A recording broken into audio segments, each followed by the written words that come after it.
안녕하세요. 오늘은 여호수아 16, 17장 말씀에 대해서 나눠보도록 하겠습니다. 오늘 내용도 이제 땅 분배 내용이 나오는데요. 안타깝지만 이제 벌써부터 이스라엘 백성들이 이제 조금씩 타락의 조짐을 보이는 이제 그런 내용이 이제 사이사이에 조금씩 이제 언급이 되고 있습니다. 그리고 뒤집어서 말씀을 드리자면 하나님께서 주시고자 하신 이 약속의 땅을 적극적으로 믿음으로 반응해서 순종하면서 땅을 쟁취하고 차지해야 되는데 이 과정이 느슨해지기 시작했다라는 것입니다. 그 결과로 이제 죄된 것들을 허용하게 되는 부분이 생기고 이것이 나중에 올무가 돼서 이제 장기간에 걸쳐서 이스라엘 백성들이 계속 고통을 주게 되는, 죄에 빠져들게 되는 원인이 되는 그런 모습을 이제 보여주고 있다. 굉장히 이제 슬픈 장이죠. 그러니까 여호수아가 살아 있음에도 불구하고 이제 벌써부터 타락의 조짐이 보이고 있다. 그러니까 믿음으로 순종하는 모습이 점점 느슨해지고 약해지고 있다. 이렇게 말씀드릴 수가 있겠습니다. 하나씩 내용 나눠보도록 하겠습니다. 먼저 앞장의 15장에서 유다 지파가 이제 땅 분배한 내용이 나옵니다. 그리고 이제 16장에서는 이제 에브라임 지파가 나오고 17장에서는 이제 므낫세 지파의 그 땅 분배 이야기가 나오는 거예요.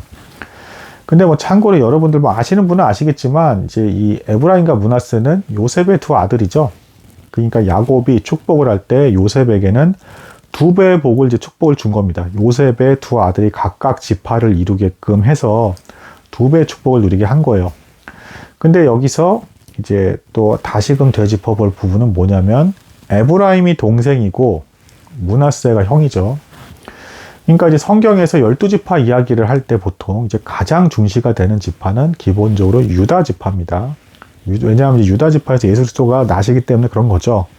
그 다음으로 중요한 지파가 이제 요셉의 두 아들인 에브라임 므낫세 지파인데, 자, 동생인 에브라임이 이제 형인 므낫세보다 더 큰 축복을 받게 돼서 실제로 지파의 규모나 세력이 더 커지게 된다.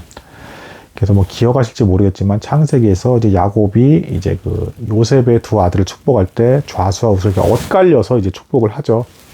그래서 이제 요셉은 이거를 말리려고 했는데 이제 야곱이 하나님의 어떤 예언의 영이 임한 것이기 때문에 이제 그걸 이제 요셉이 말리려는 걸 이제 금지하고 기어이 에브라임이 이제 장자로서의 복을 받게 될 것을 예언하게 되는 이제 그런 내용이 나옵니다.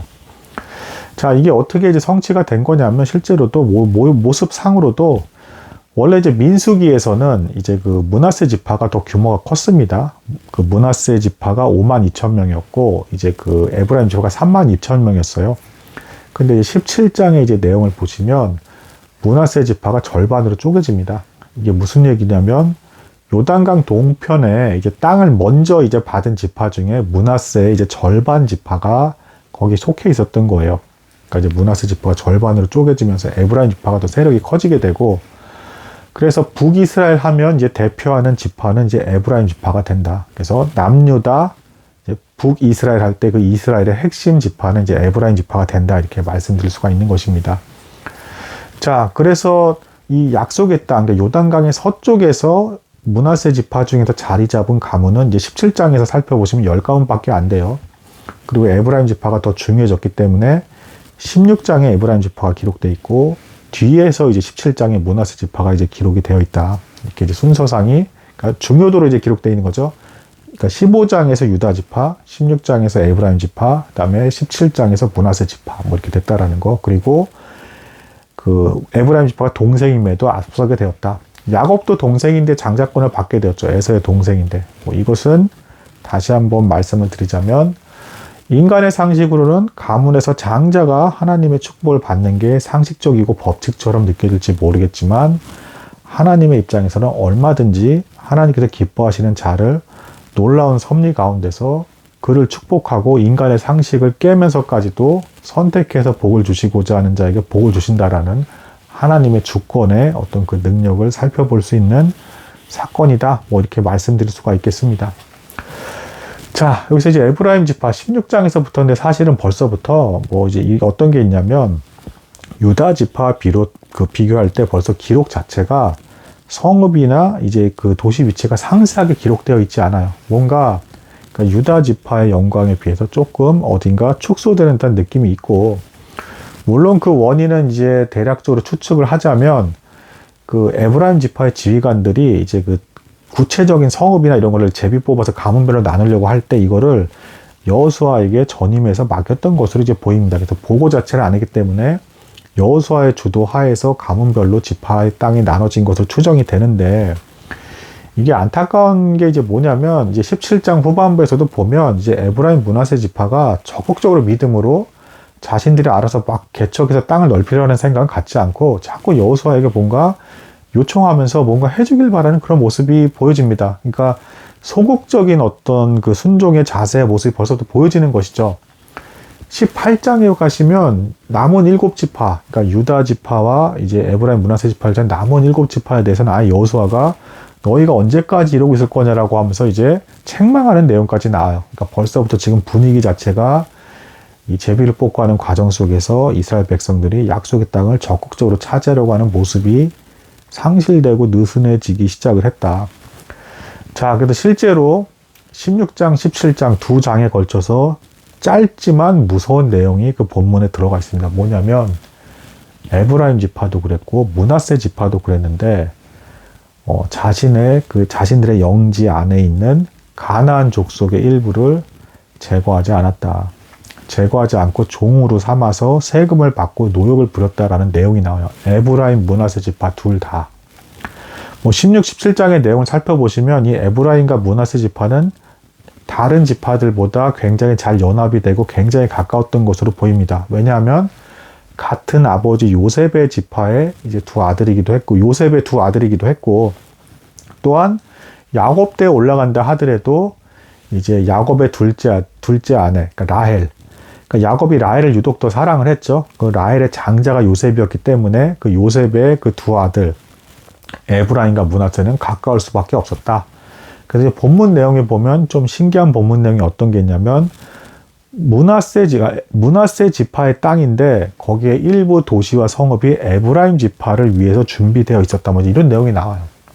그러니까 서로가 자유자재로 섞여서도 언제든지 그렇게 지내고 있었던 아주 가까운 지파수다. 근데 두 지파가 둘 다 에브라임 지파부터 우선 가나안 족속의 일부를 남겨두는 모습이 보여진다. 그리고 이 모습을 보고 므낫세 지파도 그대로 따라한 것으로 보입니다. 왜냐하면 인간적인 단기적인 시야에서는 어쨌든 가나안 족속을 멸하지 않고 종으로 부리고 세금을 걷는다면 이득이 되는 것 같잖아요. 근데 하나님께서 분명히 뭐라 하셨습니까? 다 멸하고 다 죽이라고 하셨죠. 근데 이거를 은근슬쩍 이제 순종하지 않는 이제 이런 모습을 이제 보여주면서 이제 단기적으로 뭔가 이득을 취하는 것 같은 합리적인 선택이든 했으나 이제 우상 숭배에 이제 노출될 수 있는 아주 위험한 화근을 남겨둠으로써 나중에 하나님의 징계와 엄청난 벌을 받을 수 있는 여지를 남겨두는 영적으로서는 대단히 손해를 보는 끔찍한 이제 선택을 했다. 뭐 이렇게 말씀드릴 수가 있겠습니다. 자, 이런 와중에서도 근데 이제 17장에 보면 이제 므낫세 지파에서 그래도 믿음의 행동을 하는 사람도 나옵니다. 이번엔 누구냐? 지난번에 유다 지파에서는 갈렙이었다면 이번에는 17장에서 오히려 그 슬로보앗의 딸들. 그러니까 전에 기억하실 겁니다. 모세가 살아 있었을 때 이제 한 가문이 이제 아들이 없어가지고 딸들만 이렇게 있었는데 이 딸들이 우리 가문이 아들이 없다고 땅을 못 받는 건 억울한 일이다. 우리에게 땅을 달라라고 하면서 이제 주장을 했던 그 딸들이 바로 슬로보앗의 딸입니다. 이 딸들이 잊지 않고 여기서도 여호수아에게 다시금 상기를 시켜주면서 우리 몫으로 땅을 달라. 그때 이 슬로보앗의 딸이 이제 므낫세 지파입니다. 그러니까 이제 세 번째로 중요한 지파, 에브라임 지파 다음에 이제 세 번째로 그 므낫세 지파고, 므낫세 지파는 다시 한번 말씀드리지만 요단강 동편의 상당수가 거기에 땅을 이미 얻었기 때문에 10가문만 지금 약속의 땅에 넘어온 상태였고, 여기 그래도 그 안에서 그나마 슬로보앗의 딸들은 적극적으로 하나님의 딸을 여자임에도 불구하고 어떻게든 쟁취해서 더 얻어내겠다라고 하는 모습을 정작 보여주고 있다. 상당수의 이스라엘 백성들은 점점 이미 약속의 땅을 차지하는 게 소극적인 자세로 변하고 있는 그런 타락의 어떤 조짐이 보여지고 있는 상황 속에서도 슬로보앗의 딸들은 적극적으로 하나님의 것을 쟁취하고자 애를 썼다. 이것이 하나님께서 보시기에 기뻐하시고 즐거워하는 모습이죠. 하나님께서 주시기로 약속하신 것에 대해서 인간이 적극적으로 반응해서 이것을 차지하려고 하는 모습. 오늘날의 성도와 비교를 한다면 하나님께서 주실 영적인 축복과 상급을 기억하면서 복음의 능력과 이런 것들을 믿음으로 은사를 주실 것에 대한 어떤 믿음의 확신 가운데 열심히 하나님의 일에 함께 동참하면서 순종하고 살아가는 이제 그런 모습이다 라고 이제 말씀드릴 수가 있겠습니다. 그래서 16장과 17장에서는 참 미묘하게도 슬로보아스의 딸들은 열심히 이제 여인임에도 불구하고 하나님의 것, 하나님께서 주시는 땅에 대한 사모함과 그런 어떤 믿음의 행동들을 보여주면서 어떻게든 가지려고 쟁취하려고 하는 모습을 보여준 반면에 상당수의 백성들은 벌써부터 이방 족속을 은근슬쩍 남겨두는 모습도 보이고, 그리고 약속의 땅을 확장해 나가는 과정에서도 점점점 이제 소극적으로 이제 나타내는 모습을 보여주고 있다. 자, 그래서 17장의 이제 후반부에 보면 심지어는 이것도 되게 안 좋은 모습인데 여호수아를 두고 이 에브라임 지파, 이제 므낫세 지파가 땅이 좁다라는 이제 항의를 합니다. 그러니까 우리는 두 지파인데 한 지파 정도의 목밖에 받지 못했다. 그래서 이제 그 항의하는 이제 모습이 나오는데, 그러니까 자신들의 제비에 대해서 불평 불만을 늘어놓으면서 땅이 더 넓어야 된다 이렇게 주장을 하는 거죠. 이것에 대해서 여호수아가 오히려 더 믿음으로 지혜롭게 반응을 합니다. 그렇다. 너희들 말이 옳다.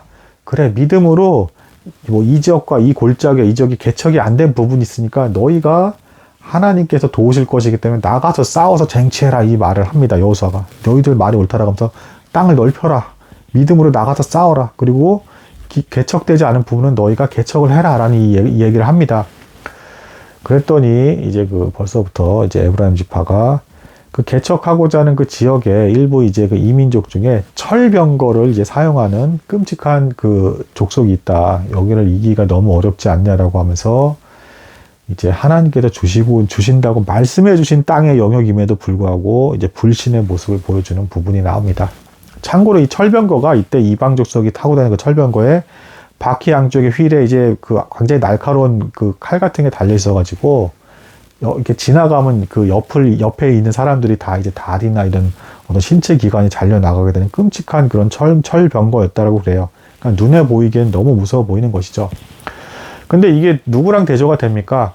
갈렙이랑 대조가 되죠. 갈렙은 산성에다가 거기에 거인족이 있는 그 성을 믿음으로 하나님께서 주시기로 하셨겠다라는 약속이기 때문에 우리가 차지할 수 있다 하면서 올라갔고, 실제로 그 거인족들이 도망갔죠. 근데 지금 여호수아가 너희들이 땅이 좁다 했으니까 그럼 여기 개척해서 차지해라 라는 것에 대해서 에브라임 므낫세 지파는 소극적인 반응을 보이면서 거기에는 철병거가 있는 끔찍한 족속이 있습니다 라면서 못하겠다라는 식의 반응을 보여주는 이제 슬픈 이제 모습이 보여지는 장이 이제 16장, 17장 말씀이 된다.